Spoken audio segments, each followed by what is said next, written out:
दुनिया के हर कोने में लाखों बच्चे बड़े होते हैं और उनकी आंखों में अनेक सपने दिन प्रतिदिन जन्म ले रहे होते हैं और वो अपने इन्हीं सपनों को लेकर निरंतर आगे बढ़ते रहते हैं। हर बच्चे की एक अलग कहानी है, पर इसी समाज में कुछ ऐसे भी दिव्यांग बच्चे हैं जिनके दर्द बयां करने वाली कहानियों को और आवाज़ों को अनसुना कर दिया जाता है। उनके पास भी प्रतिभा, सपने और उम्मीदें हैं, हर दूसरे बच्चे की तरह, लेकिन कोई आवाज़ नहीं।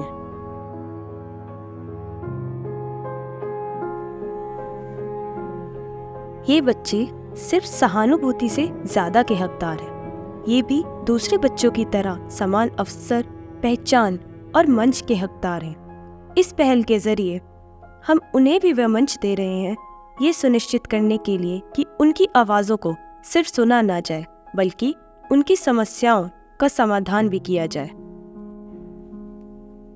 6 महीने का था तब से विकलांग हूँ और इस विकलांगता के लिए मुझे कोई अफसोस नहीं होता है कि मैं विकलांग हूँ। मैं बचपन में थोड़ा बड़ा होकर पढ़ाई करना शुरू किया, मगर सामान्य बच्चों की तरह मैं पूरी अपनी ज़िंदगी जिया हूँ। मुझे थोड़ा भी तकलीफ़ नहीं हुआ कि मैं विकलांग हूँ और मैं ये नहीं कर सकता हूँ, मैं यहाँ नहीं जा सकता हूँ, मैं वहाँ नहीं जा सकता हूँ। इसमें मेरे परिवार वालों का भी पूरा सपोर्ट रहा मेरे साथ। चैलेंजेस के बारे में तो हमें हर दिन कुछ ना कुछ नए चैलेंजेस को फेस करना पड़ता है। बेड से उठने से ले करके और हर दिन हमें कुछ ना कुछ फेस करना पड़ता है, लेकिन उसके बावजूद मैंने अपनी कंट्री को रिप्रेजेंट किया है और मैं जा कर के इंटरनेशनल लेवल पे खेला हूँ। आने वाले टाइम में मुझे ओलंपिक जैसे गेम्स और वर्ल्ड चैम्पियनशिप जैसे गेम में पार्टिसिपेट करना है। अगर जो सबसे बड़े चैलेंज की बात करें जो आती है हमारे लिए, क्योंकि हम सब यहाँ पे ज़्यादातर मिडिल क्लास फैमिली से बिलोंग करते हैं और हमें जो सबसे ज़्यादा फेस करना पड़ता है वो है फाइनेंशियल कंडीशंस, क्योंकि हमें इंटरनेशनल जाना है। छोटा था तो बहुत लोगों ने कहा कि ये बच्चा पढ़ लिख नहीं पाएगा। ऐसे तो पहले मुझे थोड़ा बहुत दिखता था। जब मेरी विजन जैसे जैसे मैं बड़ा होता गया, मेरी आंखों की जो रोशनी है वो कम होती गई। अब बहुत कम हो गई, एकदम कम हो गई। लाइट वगैरह दिखती है, बाकी कुछ नहीं, उजाला अंधेरा यही दिखता है। मैं बचपन में जब विकलांग हुआ पहली बार तो मैं घिसक के चलता था, ज़मीन पे घिसक के। और मेरी माताजी ने क्या किया कि मेरे पैर का, मुझे तो उतना नॉलेज था नहीं, क्योंकि बचपन सबको प्यारा होता है, खेलने कूदने में मस्त रहता है। मेरी माताजी ने मुझको उस समय डांट फटकार के मेरे पैर का जो है कि मालिश किया और इसको इतना लायक बना दिया कि मैं आज खड़ा होकर चल सकता हूँ।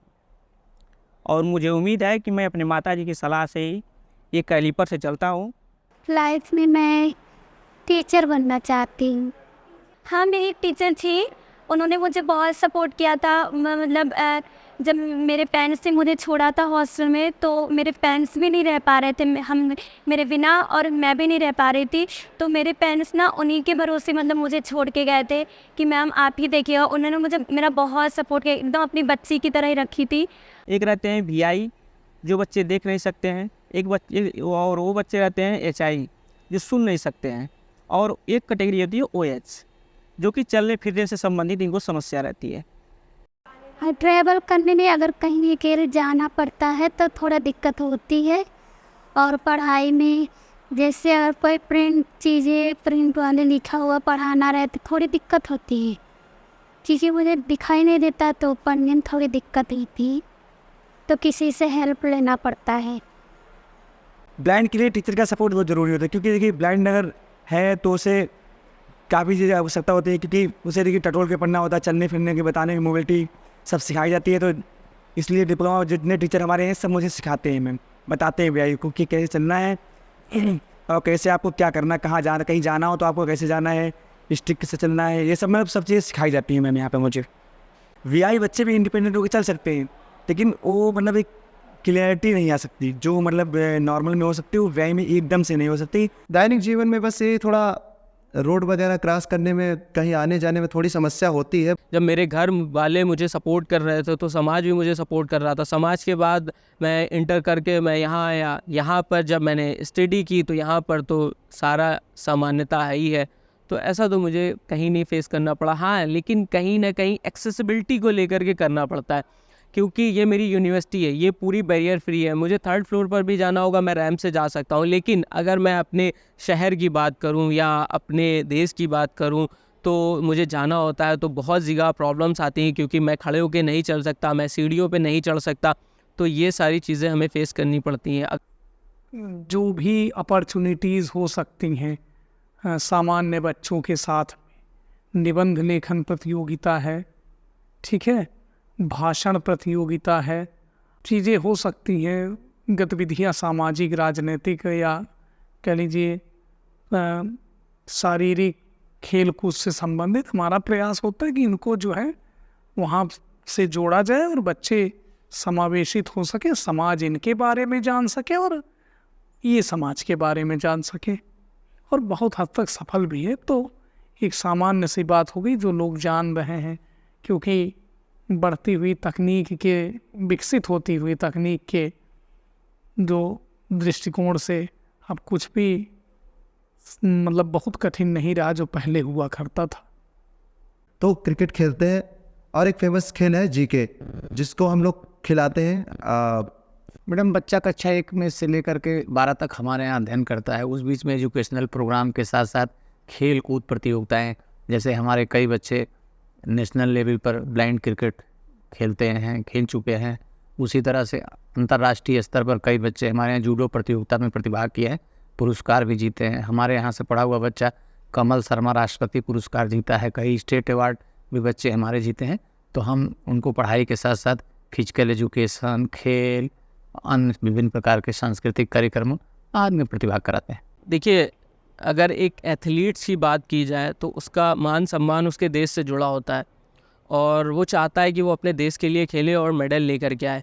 लेकिन अगर हम बात करें गवर्नमेंट की, तो जो कि नेशनल लेवल पर पॉलिसीज़ सामान्य खिलाड़ी के लिए होती है, वो हमारे लिए नहीं होती है। तो मैं चाहता हूँ कि नीचे स्तर से, जो निचले स्तर के खिलाड़ी हैं, गवर्नमेंट को उनके बारे में सोचना चाहिए। आपने अभी जो जितने भी एथलीट्स हमारे पैरा एथलीट्स सम्मानित हुए थे, तो हमारे जो डिप्टी सीएम है उन्होंने कहा था कि पैसे की वजह से कोई भी खिलाड़ी का जो सपना है वो नहीं रुकना चाहिए। कंप्यूटर आपकी ही तरह चला रहे हैं जैसे आप चलाते हैं, व्हाट्सएप, सोशल मीडिया से जैसे आप जुड़े हैं, यानी तथाकथित जो सो कॉल्ड नॉर्मल हैं, है ना, वैसे हमारे बच्चे बल्कि उनसे अच्छा कर रहे हैं आप, क्योंकि विकसित तकनीक का परिणाम है। भाई मोबाइल आप चला रहे हो, आपको ज़रूरत नहीं तो नहीं पता होगा, आपके मोबाइल में ही सेटिंग में जाओगे तो एक्सेसिबिलिटी है। एक्सेसिबिलिटी जब आप ऑन करोगे टॉक बैक होता है, उसको ऑन कर दोगे तो आपका मोबाइल जो है स्पीकिंग मोड पे हो जाता है। स्पीकिंग मोड पे हो जाता है तो वो डबल टैप पे हो जाता है। एक बार बोल, जैसे 1 का बटन दबाए, 1 प्रेस किए तो पहले बोलेगा कि आप 1 प्रेस किए, 2 बार कर देंगे तो वो कैचअप कर लेगा, यानी अपने आप समाहित कर लेगा जो लिखना चाह रहे होंगे बोल के। कंप्यूटर देख ही रहे हैं, अभी कंप्यूटर आप देखेंगे, सब एकदम मतलब समावेशन की ओर पूरा बच्चे अग्रसर हैं और बहुत हद तक हुआ है। देखिए, भेदभाव तो होता रहता है, मगर उस तरह का भेदभाव मेरे साथ नहीं हुआ, क्योंकि अधिकांशतः मेरे जो फ्रेंड्स हैं वो नॉर्मल ही हैं। मेरे साथ भेदभाव तो नहीं करते, मगर अपने अंदर से भेदभाव फील होता है। जैसे मैं कहीं किसी पार्टी में उतरा कि कहीं भीड़ भाड़ वाले क्षेत्र में उतरा, तो सारे लोगों का अट्रैक्शन मेरे तरफ हो जाता है। अब जैसे मैं कुछ बोलता हूँ, जैसे कहीं भीड़ में खड़ा हूँ, मैं कुछ बोलना शुरू किया तो सब लोग सब कुछ छोड़ के मुझे देखने लगते हैं। मैं चलता हूँ तो जो छोटे छोटे बच्चे रहते हैं वो मुझे बहुत गौर से देखते हैं। तो इस सब चीज़ों से अपने अंदर फील होता है, लेकिन समाज ने मुझे कभी कोई तिरस्कार नहीं किया। हाँ, डिस्क्रिमिनेशन का सामना तो बिल्कुल करना पड़ता ही है कि एक ओलंपिक प्लेयर जिन्होंने भाला फेंका था उनको इतना ज़्यादा सम्मान मिला, और उसके बाद एक अभी हमारे पैरा के बच्चे ने भी फेंका था, उसने भी गोल्ड जीता। तो आप समझ सकते हैं कि भाई कितना ज़मीन आसमान का जो है ना अंतर होता है। मैडम विजुअल इम्पेयरमेंट बच्चे के लिए एक ना देखना तो अपने आप में चुनौती है, लेकिन जो सबसे बड़ी समस्या आती है वो कभी कभी फैमिलियर सपोर्ट नहीं मिल पाता, सामाजिक सपोर्ट की समस्या होती है, जिससे बच्चों को कुछ प्रारंभिक दिनों में दिक्कत महसूस निश्चित रूप से होती है। लेकिन जब बच्चा हमारे विद्यालय से जुड़ जाता है, उसी टाइप के यहाँ और बच्चे उसको मिल जाते हैं, तो वो चुनौती जो उसे समाज के साथ रही होगी या पारिवारिक स्तर पर होगी, उसका कोई मायने नहीं रखता। बच्चा यहाँ अच्छे से अपने अध्यापकों के, ट्रेंड टीचरों के दिशा निर्देशन में अच्छी से अपनी एजुकेशन, खेल कूद आदि गतिविधियों में प्रतिभाग करता है और अपने को विकास करता है। और यहाँ से पढ़ के बच्चे अच्छे पदों पे हैं। जामिया मिलिया में हमारे यहाँ से एक बच्चा पढ़ा हुआ असिस्टेंट प्रोफेसर है। बहुत सारे बच्चे दिल्ली सरकार में नौकरी कर रहे हैं, स्टेट गवर्नमेंट में नौकरी कर रहे हैं। बच्चे हमारे यहाँ से निकल करके डॉक्टर शकुंतला मिश्रा विश्वविद्यालय में पढ़ते हैं, दिल्ली यूनिवर्सिटी में पढ़ रहे हैं, बनारस हिंदू विश्वविद्यालय में पढ़ रहे हैं। तो बच्चे अच्छे विकास किए, हमारे यहाँ से पढ़ के अच्छे अच्छे स्कूलों में और अच्छे अच्छे पदों पर पहुँचे हैं। स्पेशल एजुकेशन में कुछ सिद्धांत हैं, जैसे डुप्लीकेशन है, सब्स्टिट्यूशन है, ओमिशन है, मॉडिफिकेशन है। ये 4 सिद्धांत हैं।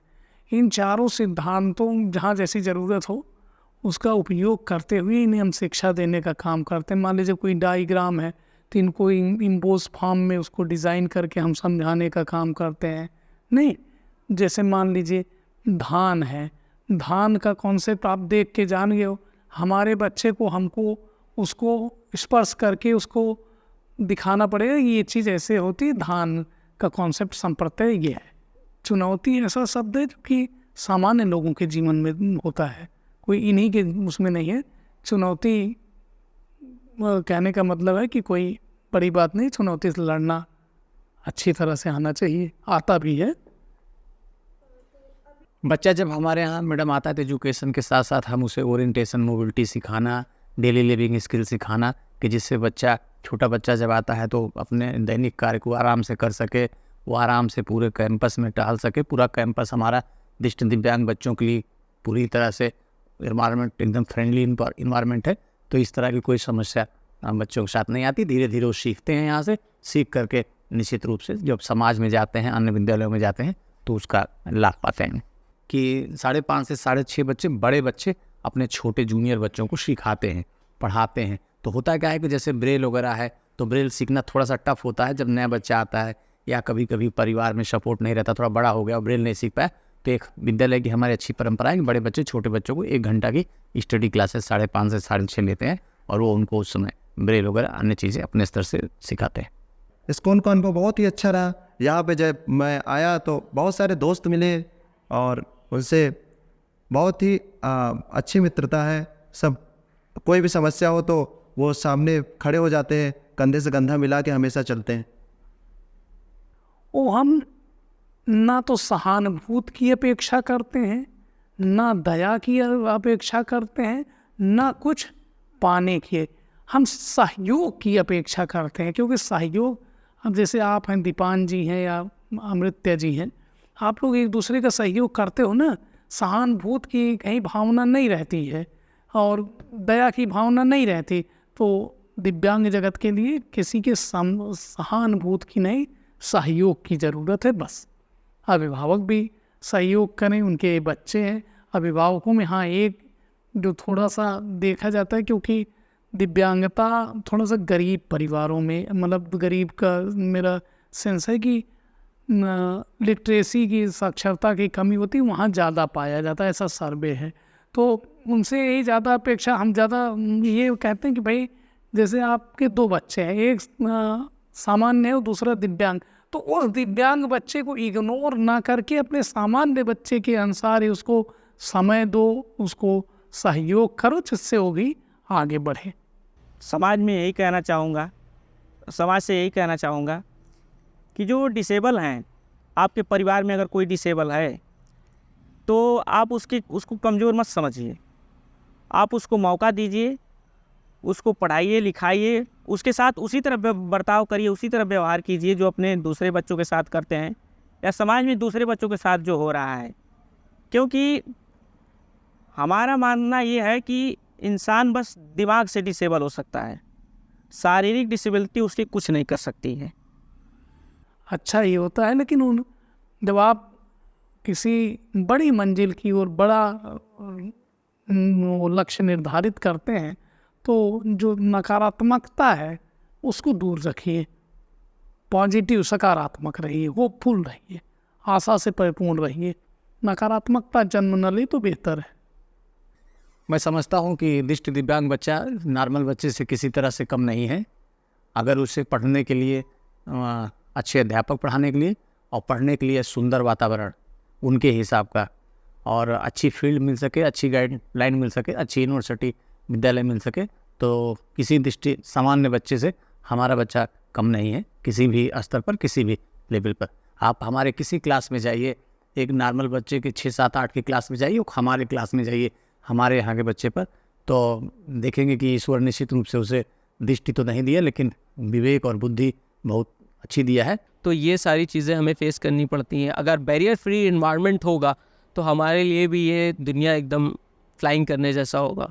सुझाव में यही है कि मैम, चाहे डिफरेंटली एबल बच्चा हो, चाहे वो नॉर्मल हो, कोई भी हो, हमें सबके साथ एक जैसा मतलब वो व्यवहार करना चाहिए, भेदभाव नहीं करना चाहिए। मैं दुनिया में मैं बदल सकने में तो बहुत चीज़ें बदल सकते हैं, लेकिन अपना अगर जो व्यक्ति भविष्य बदल ले तो इससे अच्छी कोई बात नहीं होगी। पे जो है ना, मेरे जैसे बहुत सारे ऐसे लोग हैं जो घर में ही हैं। मैं चाहता हूँ कि मेरी जो वीडियोस है वो देखें और वो घर से बाहर निकल करके आएँ, क्योंकि जब आप अपने घर से बाहर निकलते हो ना तो रास्ते आपके लिए खुद बनते चले जाते हैं। हाँ, आपको एफर्ट करना पड़ता है, आपको मेहनत करनी पड़ती है, लेकिन अगर मैं सोचूं कि मैं अपने घर में ही रह करके एक बैरियर फ्री इन्वायरमेंट में रह करके, कहते नहीं कंफर्ट जोन में अगर आप रहोगे और रहते रहोगे ना, तो वहीं पर धीरे धीरे करके आप ख़त्म हो जाओगे। जब तक आप स्ट्रगल नहीं करोगे, बाहर नहीं निकलोगे, तब तक कि आपकी लाइफ में चेंजेस नहीं आएंगे। तो यूट्यूब पे काम करने का सिर्फ यही एक मकसद है कि मेरे जैसे जो लोग हैं ना, जो घर से बाहर नहीं निकल रहे, वो घर से बाहर निकलें और अपनी ज़िंदगी को जिएं और एंजॉय करें, खुश रहें।